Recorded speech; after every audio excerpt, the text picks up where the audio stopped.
Today I'm speaking with Orest Zub, traveller, blogger, and online entrepreneur from Lviv.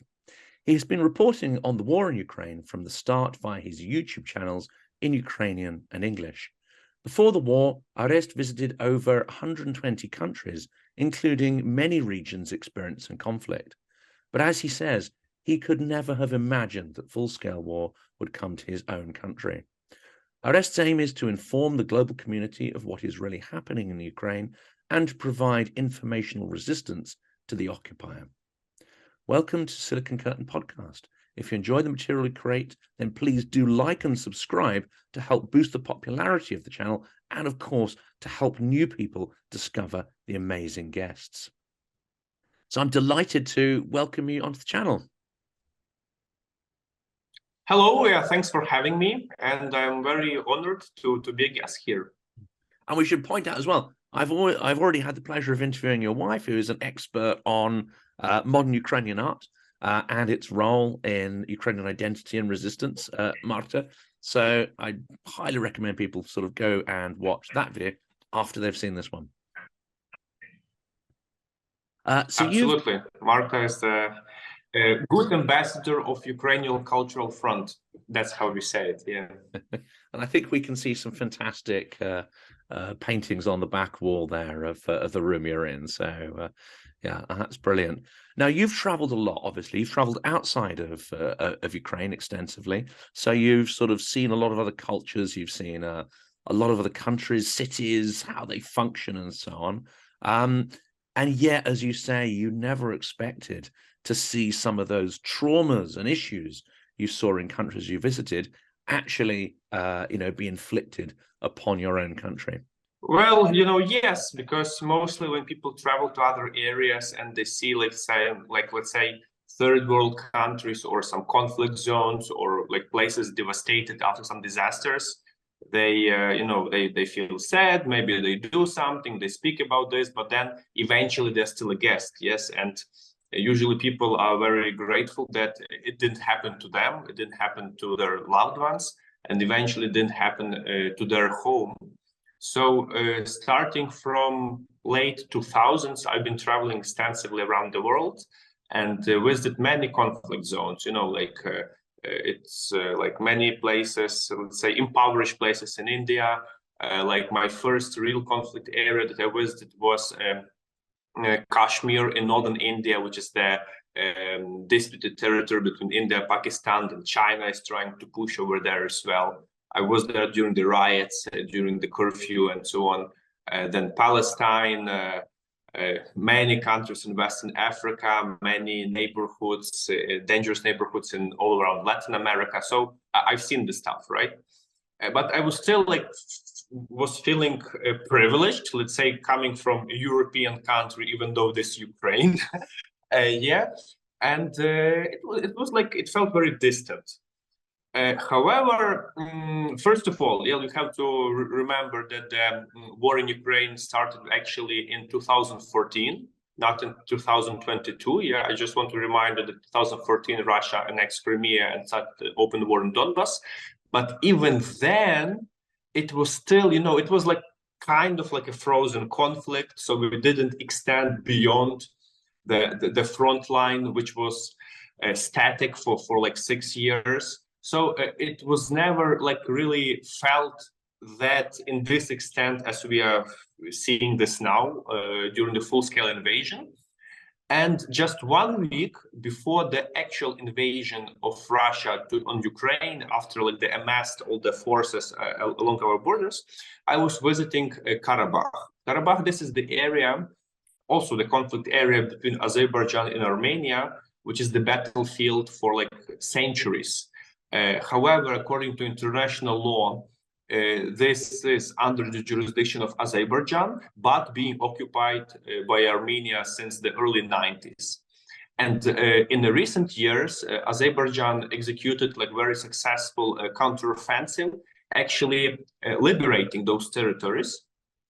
Still, some of them are under Nagorno-Karabakh Armenian control. There was this kind of like Lachin corridor, the international zone, which was under control of Russian peacekeepers, you know, like many parties involved.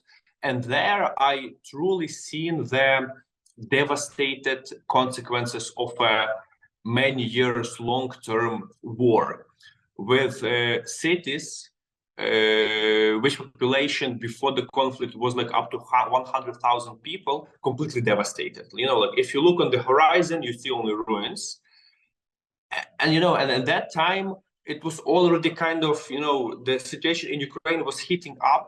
I remember I was seeing like Azeri soldiers telling like Ukrainians, hold on, we are with you. Then I still thought like, oh my gosh, like this is so terrible. Thanks God it never happened in Ukraine, even though the risk was already pretty high back then. However, you know, as we most of us as read in the Black Swan book, you never believe it until it actually happens. So 4 days after my arrival back to Ukraine, Russia invaded, and we've seen those like rockets flying over our country with the massive artillery fire and so on. Basically, you told that I never imagined this could happen. Like I never imagined, but being in different countries around the world, kind of like getting a little bit at least of the clue how the macro geopolitical processes develop, I was sure that there will be continuation of clash between Russia and Ukraine. Little did they know how it will happen. So most people, they understood, okay, like Russia is amassing troops, there probably will be some new escalation phase from the Donbass. You know, they will try to push from the east. But the fact with dozens of rockets flying across the country, hitting military, civilian, and infrastructure objects 1,000 kilometers away from the Russian border, with like massive invasion from the north of Ukraine towards Kiev, this was really beyond imagination. So that was a big surprise for everybody, I believe. And then we take it from there, because then the rest is the history, and we all witness what happened afterwards. And of course, we've seen Grozny, which was flattened twice. We've seen Aleppo. So we know that when Russians decide to use their very, heavy-handed tactics, we know what can happen to cities. But I guess, no one was expecting them to use those same tactics on Ukrainian cities, because, you've got this propagandistic idea of brotherly nations. And in fact, Ukraine, Belarus formed a core part of the, the Soviet Union as an entity. And so I guess in our minds, we thought, well, the Russians are not going to treat Ukraine like that. And even more so, those Ukrainians in the east of the country who may be, their first language may be Russian, in Kharkiv, Dnipro, and other, in Mariupol, again, we might have been, had the false impression that Russia might have treated them in a humane fashion. But we're right back to Stalingrad in the 1930s, aren't we? Extraordinary inhumane treatment. Yeah, like that's absolutely, like this is one of the trickiest questions. Like, okay, because everybody was speaking about this year ago when the escalation started, when the invasion started. Now many things are clear, but I just want to remind people that one of the objectives of Russian invasion is liberation of brothers in Ukraine. So most people who lived in the east and south of Ukraine, those areas which actually are affected by Russian invasion, that areas that are occupied, they are native Russian speakers.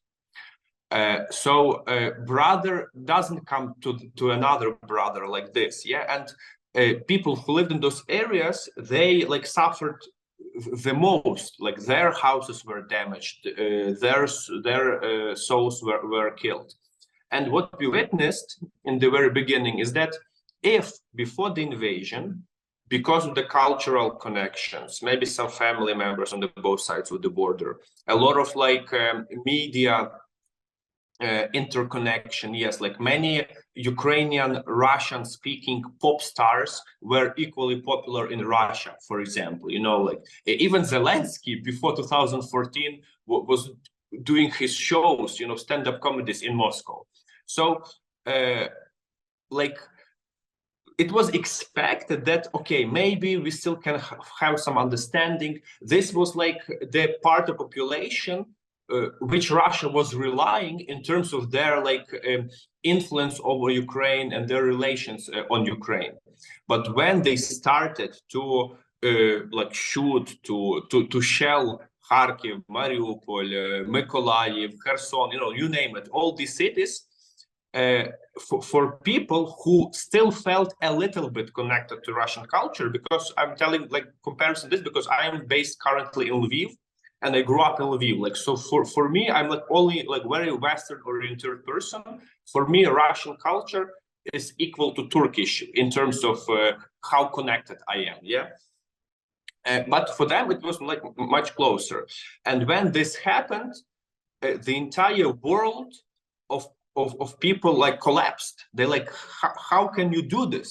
So I witnessed that many people started to convert to Ukrainian language just not to be associated with anything Russian. Yes, one of my early interviews, like made in March, I'm interviewing a girl from Odessa. She's Maria Savova, like very popular blogger in Ukraine, who was speaking like Russian because she had audience in Kazakhstan and Moscow, in Russia, in Ukraine, and you know, like completely integrated with the like this post-Soviet sphere of spheres. Yeah. Then she was telling like, no way I'm going to speak Russian again. I changed my YouTube channel only to Ukrainian language because I don't want to be associated with this country and with these people. And this like the world, the view of the world collapsed for many people who didn't understand like how is this possible in general. And we can see it's a big red line in the historical perspective as well. This completely separates the further development of two largest Slavic nations, we can say.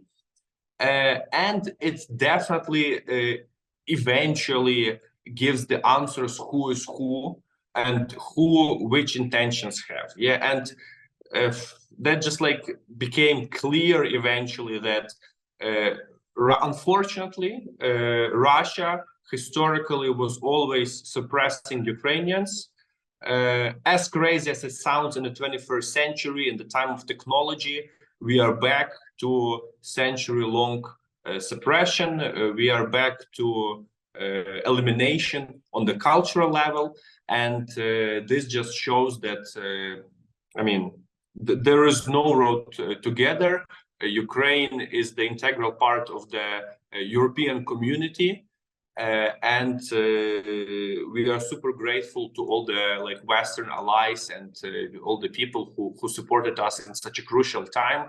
This develops much more ties between us and the Western world, and starts a fundamental process of integrating Ukraine into the Western cultural sphere. So that's what I see is very important. So this, you know, this resolves a very complicated question of Ukrainian identity for a long period. And this eventually, from the historical perspective, continues simply like how the world and history goes, always changing, always something old forms into something new. Yeah.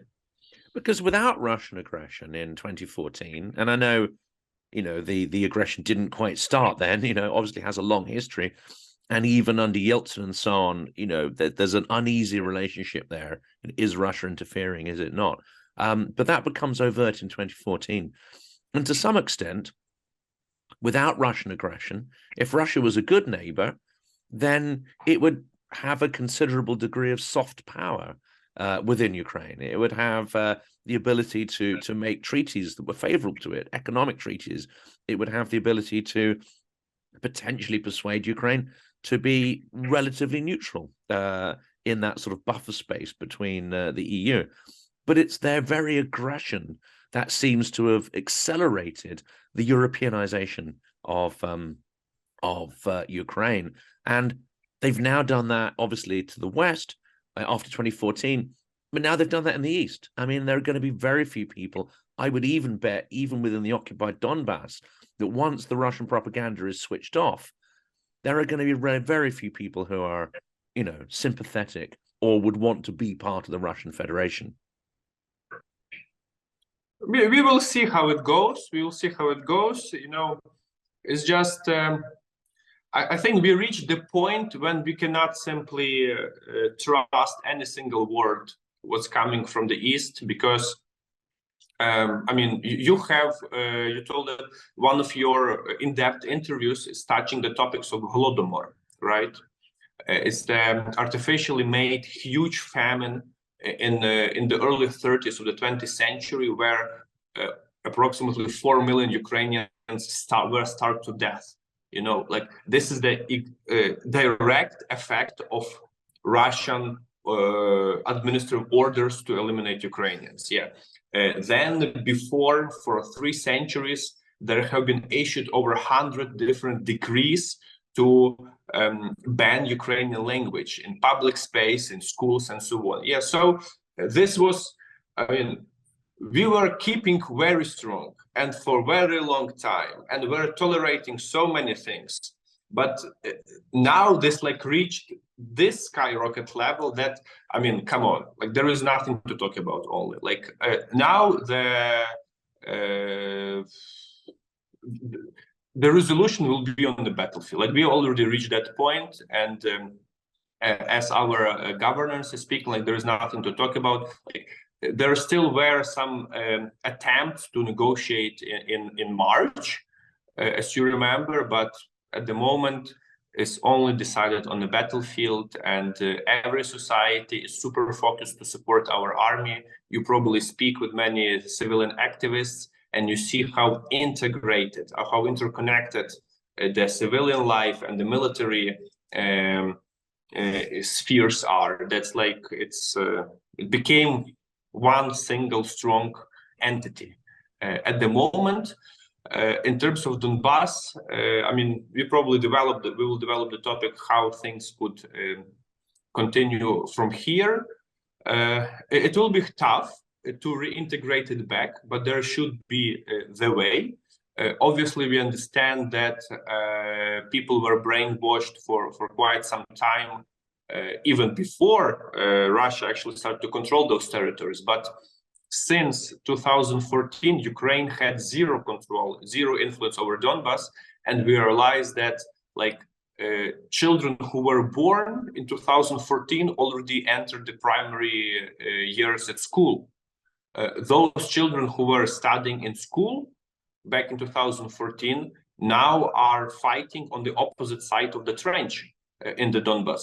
So it's a very complicated topic, and there are a few ways how it can be resolved. So we can talk about this maybe now. I know. It's one of the speakers I'm hoping to get on the channel in future talks about how you decondition people when they've been in a religious cult.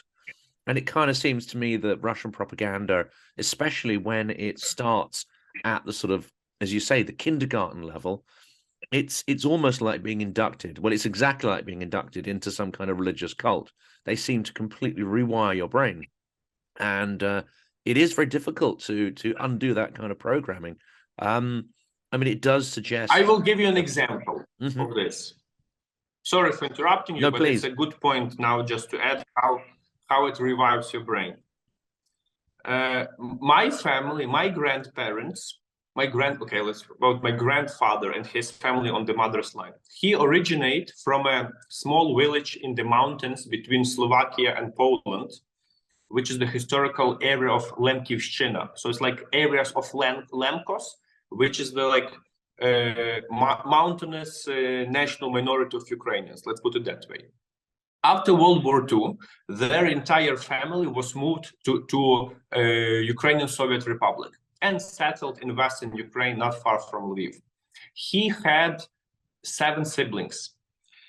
He was the oldest son, and his second, like his younger brother, like the second oldest among the children, went to work on the coal mines in the 50s to Donbas area. The rest of the family remained in Western Ukraine. So there was very little contact between this single man and his branch of the family and entire huge family that were in Western Ukraine. So I have now like 50, probably 3-tier cousins, you know, if this is possible. However, during the, and then he married there, he had their own family and so on, and he died very early because the conditions of workers on the coal mines are very tough and so on. However, his daughter, my mother's cousin, were visiting Lviv with her sons, like my same peers of my age. And I remember, you know, we were hosting them very nicely, offering everything we could do for them. And I remember how they were impressed with the difference of lifestyle. And, you know, just Lviv is an amazing city. It's nice architecture and so on. So they enjoyed here. They spent a nice time. They had a family. Everything was fine. The last time they were visiting us was in 2011, probably. And then in 2012, when, if you remember, Poland and Ukraine were hosting European Football Championship, it was a big event, Donetsk was one of the host cities. And in that time, because it was the reign of Yanukovych, Donetsk actually was the second richest and the most important city in Ukraine. So for that occasion, I visited Donbas area, traveled there, which I like to do in general, and visited my distant family. They lived in Horlivka. It's one of the biggest also cities in Donbas. So, like, you know, they also invited me the best they could. We had a nice lunch. I interacted with people. Obviously, it's a little bit more poor than here, but anyway, like this, the way how people live, yeah. Everything was fine. We hugged each other. I traveled back to Lviv and told, like, we are waiting you in our like city again. Just let us know. Then, when the invasion in Donbas started, obviously, the first thing we did, we called our family, asked how are they doing, like offering them a place to stay in Lviv, like just please come, we'll do everything for you because it might be dangerous there. And she told like, no, we will not go to Lviv because like the Nazis will kill us there. So we tell them like how can you do this? Like, we are your like the nearest family here, yeah. You visited us several times. I visited you. Like what are you talking about? She's like, no. I like they tell us we should not go to Lviv. They will kill us. So we thought like, okay, like if it's your decision, please stay. Eventually. We were sending money to them because they went out of money, but they still didn't want to come to Lviv. And, you know, and after a couple of months of this misunderstanding, obviously we lost any kind of contact, and Horlivka remained under like occupation under the Donetsk National Republic since 2014. Like that's it. That's the story of one family, how you lose connection. And that's a kind of Stockholm syndrome, isn't it? It's like falling in love with your kidnapper. And it's been described that Russia is a country under one huge Stockholm syndrome, you know, hostage to the elite. But it sounds very much like this. You create an environment of terror and fear, and then you reprogram people. You get them to believe the most absurd things, which go against their own, as you say, familial ties, go against their own experience. But that, you know, it happens over years, but then it seems to me almost impossible to, you know, rewire their brains after that. So that's going to be a huge challenge for sure. And then there's the physical destruction. I mean, that might be fixed actually quicker than the psychological impact of the war. So when this is over, And I know, there's a lot of uncertainties at the moment, but how do you think Ukraine is going to deal with the very deep trauma that this war has created? We can talk about the specifics of the trauma. Like if you touch the topic of physical destruction, I think most people who speak about this, they don't realize the scale of destruction. Like just imagine like the areas where you look over the horizon and everything is in ruins. Like it's the movie will not explain you this. You have to visit and you have to see it by yourself. Last year or even this year, like since the start of the war, I several times visited personally the frontiers, the frontline areas, combined staying there up to 3 months. And it's a it's a terrible picture. Like if you travel for hours between the cities and villages which are destroyed, like destroyed houses in some particular areas, like there's not a single building that you can see which is still freestanding. So first of all, the war, after World War II, our planet didn't see a larger devastation of buildings, of cities than what we're experiencing now in the East. Also, it's worth mentioning that Donbas is the most densely urban area of Ukraine. So I remember I was traveling with a Croatian guy, and when we traveled actually in the area, he was looking at the map, like one settlement, different settlement, but many of the settlements which on the map looks like a small village are actually towns with 100,000 people population, with public transport system, with pumping system, with sport halls. It's a very densely populated and built up area there in Donbas. So there is just a lot of, I don't know, those will be like the big architectural projects to be done. But I think people have euphoria that it will be so easy and so fast to reconstruct. For example, just a couple of days ago, I was in northern Ukraine near Chernihiv. Chernihiv is the provincial capital, 2 hours drive north of Kyiv. The city itself was besieged during the initial Russian attack on Ukraine from the north. However, the villages that surround the town were actually the places of the combat, of the battle. And they are badly destroyed. They're not completely destroyed, because people on the TV will tell you like everything is destroyed. Oh my God, yeah. Usually you walk and you see let's say one building is destroyed, another is still somehow standing, the part of the road, there is no bridge, but you can take it over, it's in semi-live condition.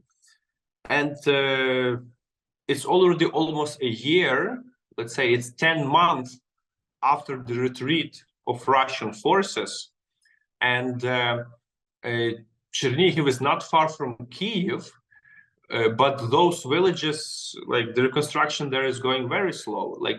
Some private houses are being refurbished with new roof or new windows, but otherwise, if we speak about some bigger blocks or some administrative buildings, they're still in rubble. There are no people, mostly older people remain. Most of the young people left, and it looks very sad. And even though there are multiple reconstruction organizations being involved, it's still very slow. And this scale is it's a drop in the ocean in comparison to what's happening in Donbas. So I don't know how it will happen.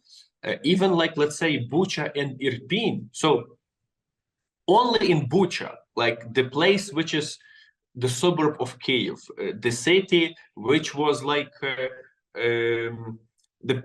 all the presidents, all the high-profile politicians who were visiting our capital did the pilgrimage to Bucha. Seeing all of this is the most famous place in the world, the most spoken city during 2022. Even there, the reconstruction of some private houses is now just taking place. So it will take a lot of time and a lot of effort before something substantial will happen. And, the scale is just too huge. The scale is too huge. And I visited many different conferences in regard to Ukraine resistance, reconstruction, and so on. And some people from the ministries even tell that it will be carefully evaluated what is worth to reconstruct, because it's not a big deal to set up a new block. You need the entire ecosystem there. First of all, you need people to live. You need children to go to kindergarten. You need adults to bake bread. Now, as you know, over 8 million Ukrainians fled the country since the war started. So many areas in the east and the south are depopulated. And there's a big question, what will happen there? Obviously now all the focus goes on the military front. The people are fighting, and of course nobody is going to reconstruct anything before the place is secured. But then, it will take time. People will integrate in different places where they found the shelter, and it will be very hard to bring them back.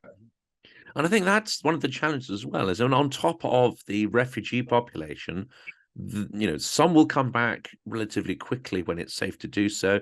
Some will take a long time to come back. And, there's a family near us who are from Mariupol.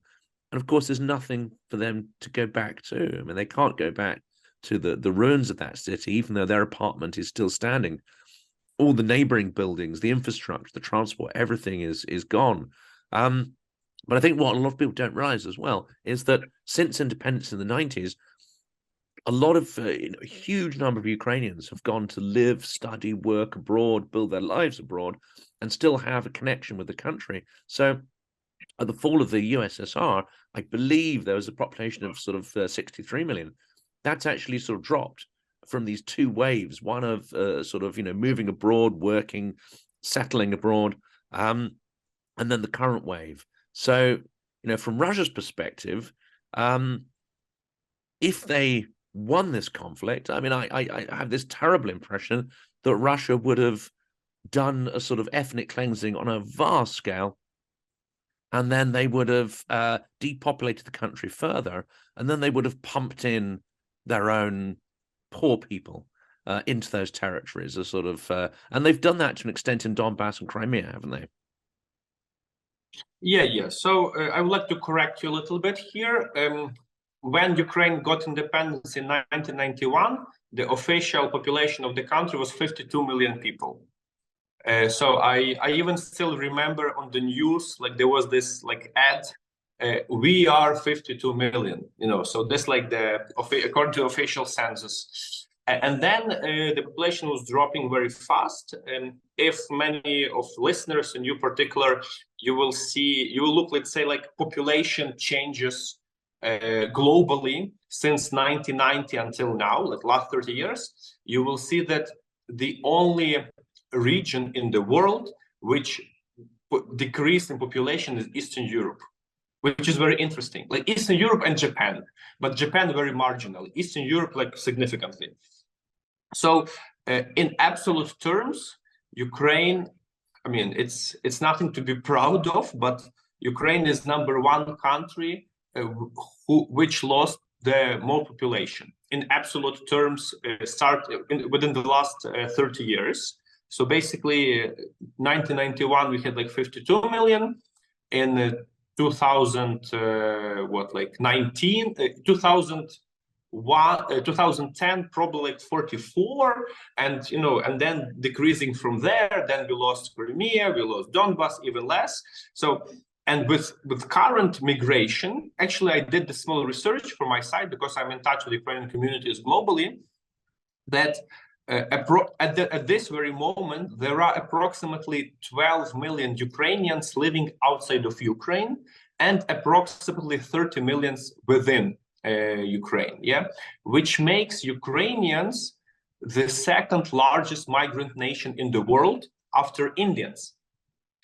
So it's very, still it's like it's a huge geopolitical shift, because on the one side we see the population is leaving, on the other side we see new communities being formed all around the world, which can create more useful connections between them and between Ukraine, which drags Ukraine to the West, which strengthens international lobby. I believe like there is always somebody among the ministers of Canada who is Ukrainian, like in the last 100 years. So, this kind of things develop, and it builds these new ties that people will start to realize only like in decades, in generations.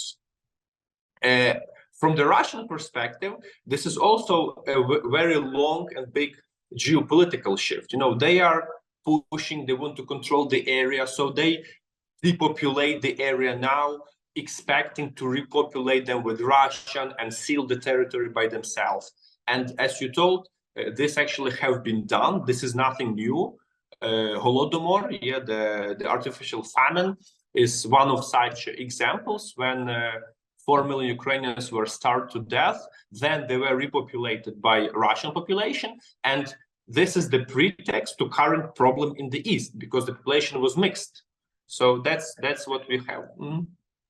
And this is a fascinating point, I think, isn't it? Because, from speaking to many Ukrainians over the last year, you get the impression not only of civil society really flowering within Ukraine, and of course that sort of growth of civil society was a key factor in the revolutions that happened. You also get this impression that the Ukrainian diaspora abroad, they maintain their connection with Ukraine, Ukrainian culture, their roots. They feel extremely strongly about it, but they are also very active within the civil society of the countries they go to. Now, I'm going to make a very broad statement here, which some people may not necessarily agree with, but I do not see an equivalent behavior amongst the Russian diaspora. Generally speaking, it seems to me that Russians, when they go abroad and they integrate into another society, many of them live a quiet life and they get on and they earn money and they, look after their families and whatever. But they don't play that sort of active political and social role that we see Ukrainians forming. Is that a sort of a prejudiced view, or do you think there's some truth in that? Definitely it makes sense, and this is something which really differs Ukrainians and Russian identity and national psyche in general. Traditionally Ukrainians are people who form the governance, who form communities from the bottom. People gather, they exchange something, they help each other, they make these general elections, they try to find a leader and push him forward and so on. Russian society is traditionally subordinate, authoritarian, vertical, whereas there always somebody strong leader at the top, and he sets the rules to the entire population. And it was like this since the origins of modern Russian culture, you would say. There is even a very strong association. It's actually a political term. It is called belief into the good Tsar.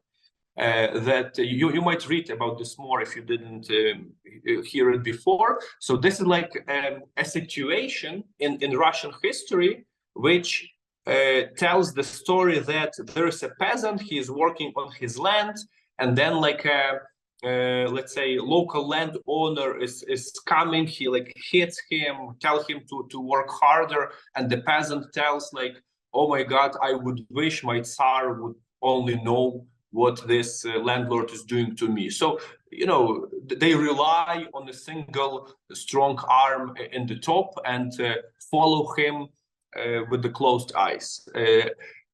I don't want to generalize, but these are two big differences between the national psyche of Ukrainians and Russians. Ukrainians build up from the bottom, while the Russian culture is built up from the top. And that surely must be part of the solution. I mean, if Russia is going to transform, and I know we should mainly talk about Ukraine. I mean, it's very easy to get dragged into talking about Russia, but it is a huge problem. It seems to me that the West and policymakers have almost no idea at all how to deal with Russia and what the future might hold for it. But it seems to me that the solution is there in the Ukrainian experience. If that idea of a bottom-up way of organizing society can be transplanted into Russia, that might be the only thing that saves it. But in order to do that, it would potentially have to fragment. There would have to be a period of chaos and fragmentation. Decolonization, again, is something I think people need to speak a lot more about. But we can't know what's going to happen. In reality, the future is much more likely that, as you said, Ukraine is going to be a fortress with the front line between freedom and, well, whatever you want to call it, sort of Mordor, chaos, aggression. How does that prospect? I mean, are people resigned to, that being the future for the next couple of decades? Before we talk about this, I would like to mention a crucial topic that you talked about, fragmentation of Russian Federation.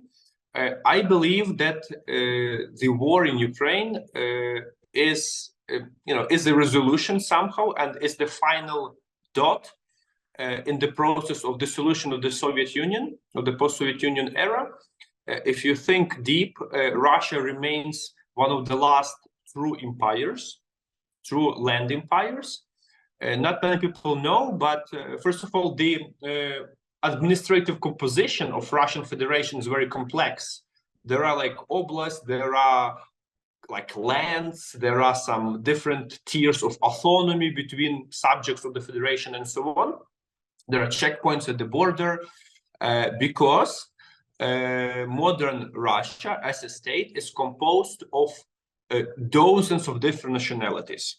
Ethnic Russians constitute up to 70% of the entire population, while the rest 30 is somebody else.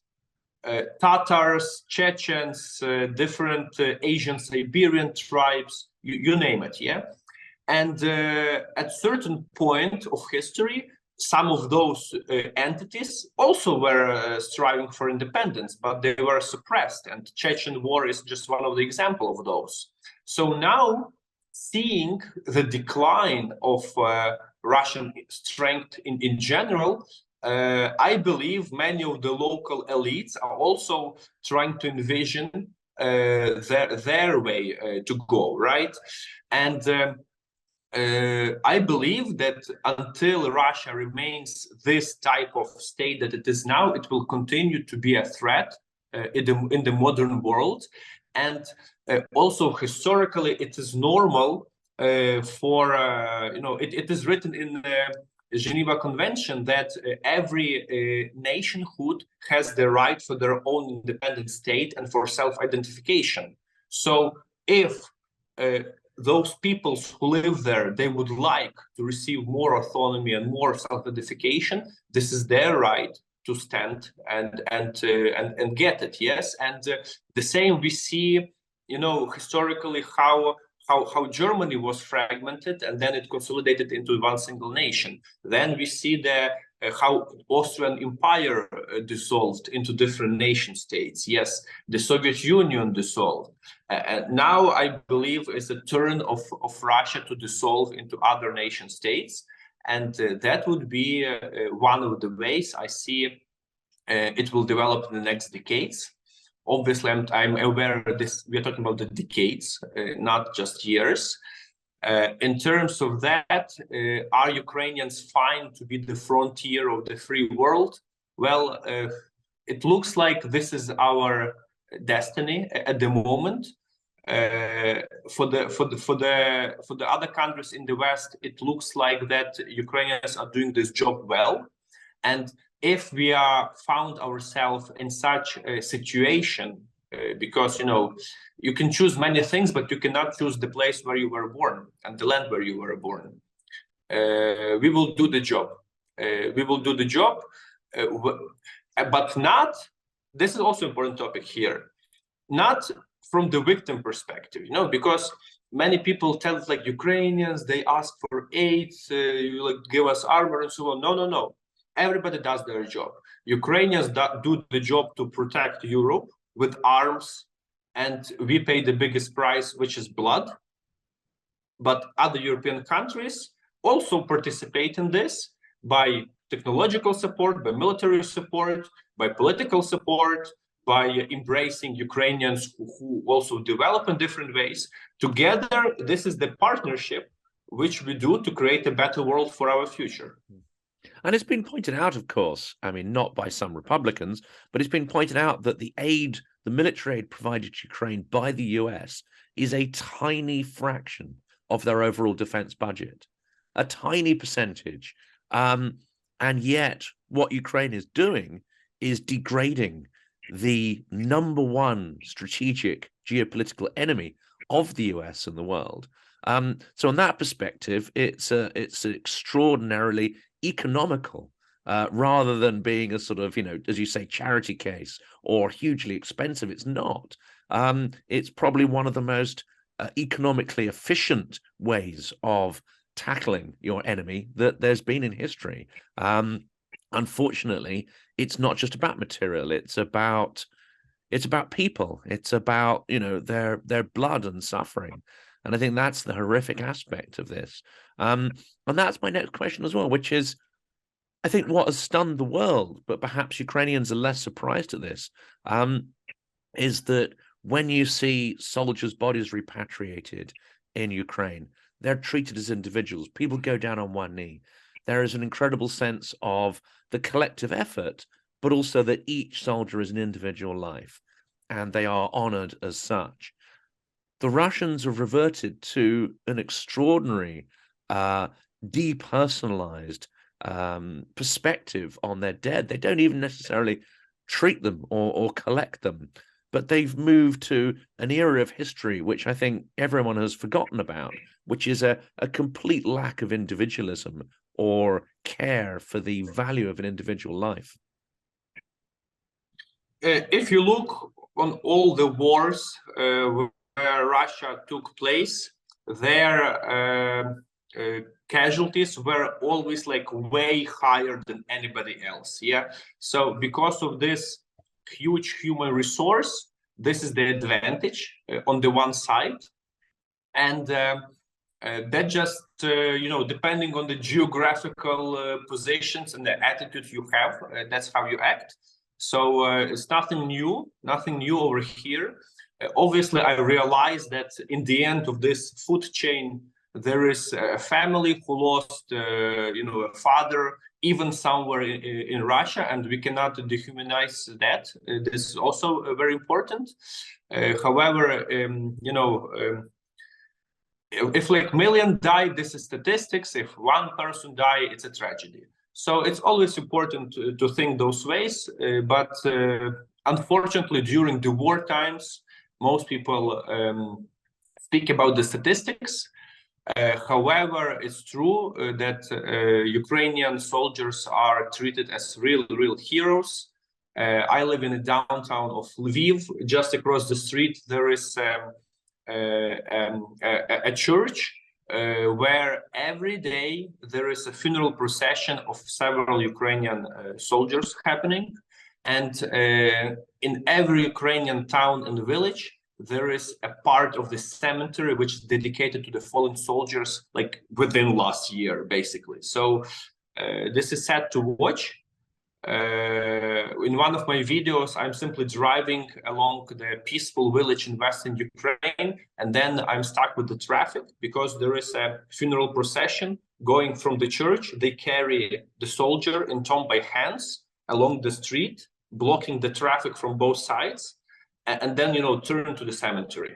Okay, now I have this stuff, but this is the sad reality of war, unfortunately, and in the end of the line, people just lose life, which cannot be returned back. Yeah.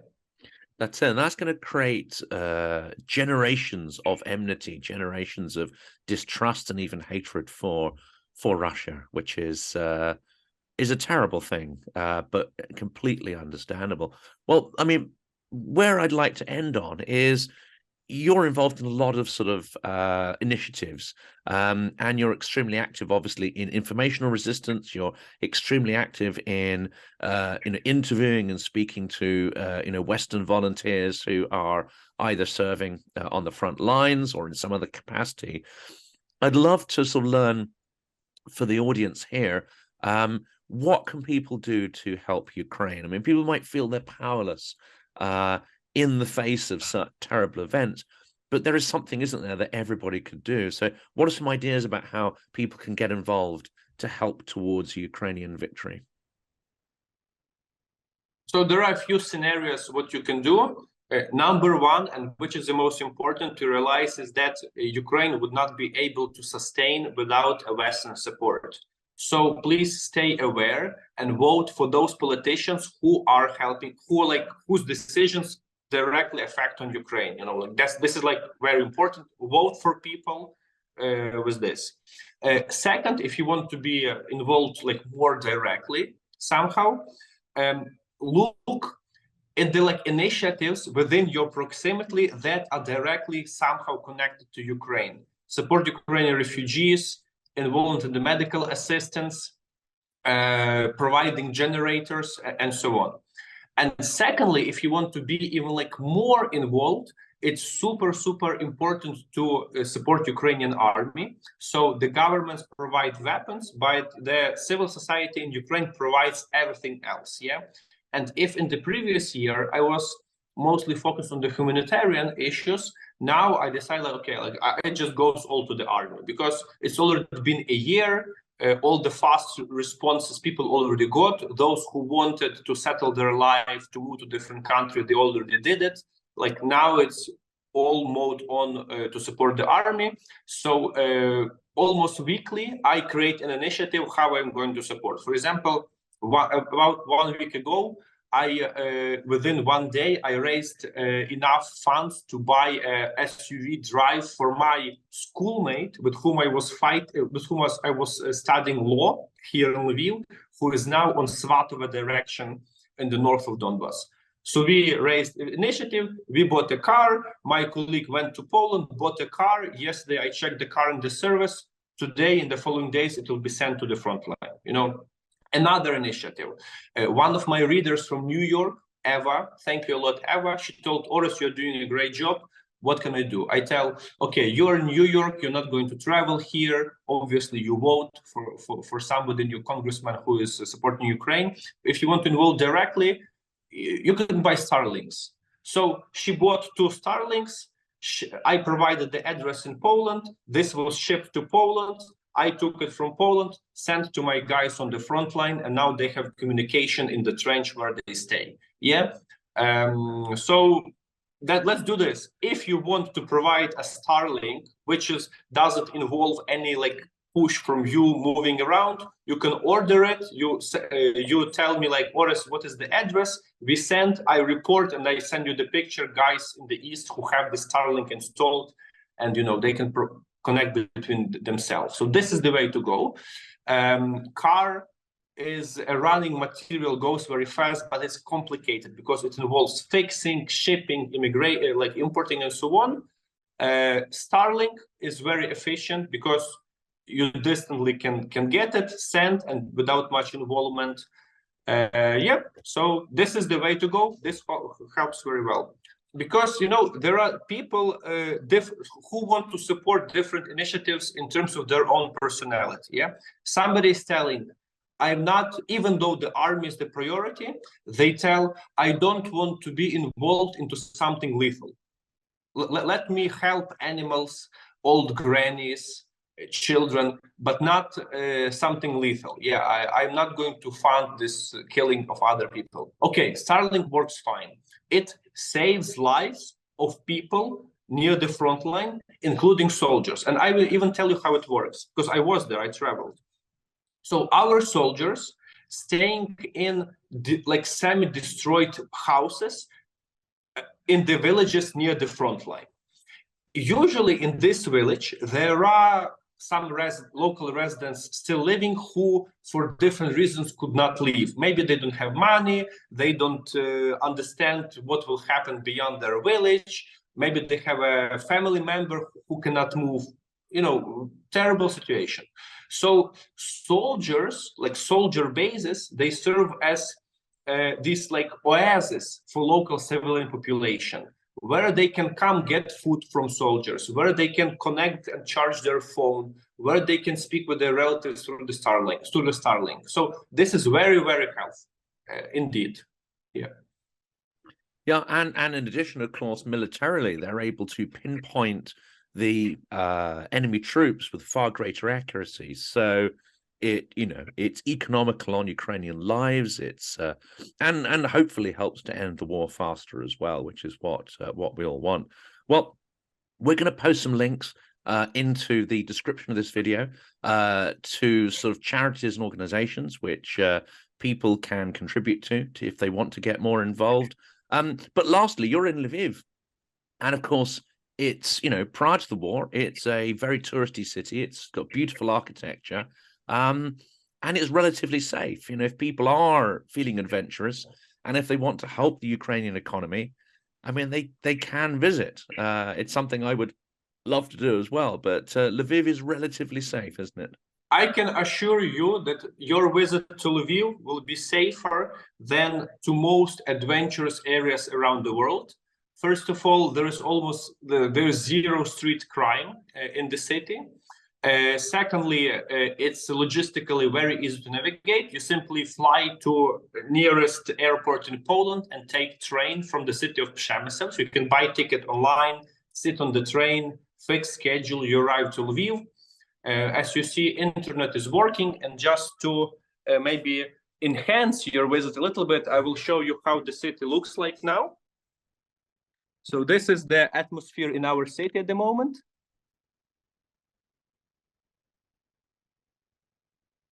So that's beautiful. So lots of snow. Yeah, the snow arrived just a couple of days, like 2 days ago. Before that, there was no snow. All the restaurants are open, hotels are open. You can book on booking online. The city functions like, even for Ukrainians who come back from the east and even from Kyiv, they're very surprised how efficiently Lviv functions at the moment. And for many Ukrainians, this is like a trip for relief to Lviv before coming back, to modern reality. So you're welcome. Well, that's marvelous. I'm so appreciative that you're able to communicate to a Western audience in your fantastic English and to continue to push on the informational front.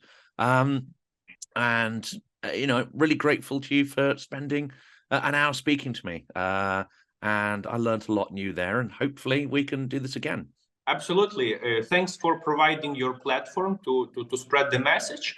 And I'm pretty sure that we will try to meet within 1 month, because during March, I am visiting London and Manchester with my wife. So if you will have time, I'll be happy to catch up.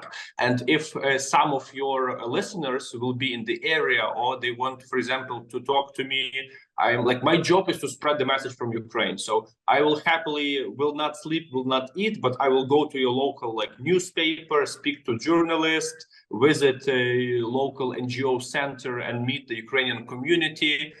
This is my part, but I'm also doing in other countries around Europe. So I'll be happy to participate in that way too. Fantastic. If you're taking part in any events, let me know. We'll put it into the community chat so people can see that and reach out to you. Well, Orest, thank you so much. It's been absolutely brilliant. And Slava Ukraini. Героям слава!